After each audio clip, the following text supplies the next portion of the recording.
L'allergie alimentaire serait-elle en train de devenir un problème de santé publique? 10% de la population est touchée, c'est 2 à 3 fois plus qu'il y a 10 ans. Plusieurs facteurs amplifient ces allergies, notamment la pollution et la consommation de plats industriels. Les allergies les plus fréquentes concernent l'arachide, le lait et l'œuf. Rencontre avec une fillette qui a dû apprendre à vivre avec ses allergies. Marine Brossard, Salah Grabi. À 3 ans, Eden est une petite fille gourmande. Aujourd'hui, au menu du goûter, des crêpes. Mais pour la petite fille, elles sont sans œufs, sans farine de blé et sans lait, car Eden est allergique. Est-ce que toi, tu as le droit au lait? Non. La liste des aliments qui lui sont interdits est longue.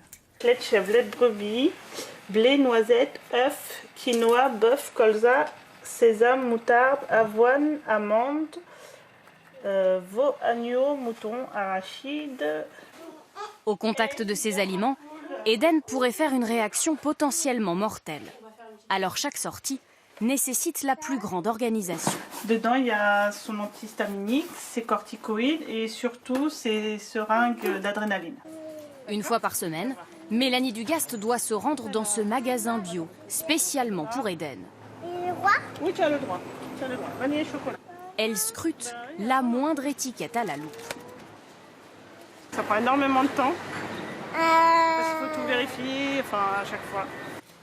Dans son cabinet, cet allergologue reçoit de plus en plus de patients allergiques, comme cette dame.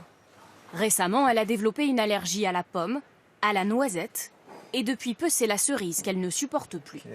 Pour ce médecin, le boom des allergies alimentaires est lié à différents facteurs. Les pesticides, la pollution atmosphérique, le tabac, etc., qui sont des facteurs qui augmentent de façon générale les manifestations allergiques, et aussi la façon dont on prépare de façon industrielle les aliments, toutes les transformations industrielles qu'on leur fait subir et qui peuvent augmenter leur allergénicité aujourd'hui.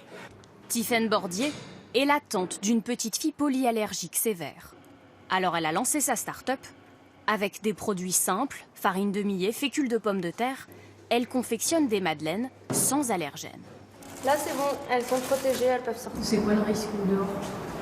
C'est cueillir quelqu'un qui passe avec un sandwich et qui dépose une trace de gluten sur la madeleine. Ça peut être dans l'air aussi. Les allergènes comme les arachides sont des allergènes très volatiles. Du coup, c'était important pour nous qu'on aille jusqu'au bout de l'idée et qu'on protège le produit jusqu'à ce qu'il arrive dans les mains de l'enfant. Tiffaine Bordier devrait bientôt développer d'autres produits. D'ici 2050, selon l'Organisation mondiale de la santé, les allergies toucheront la moitié de la population.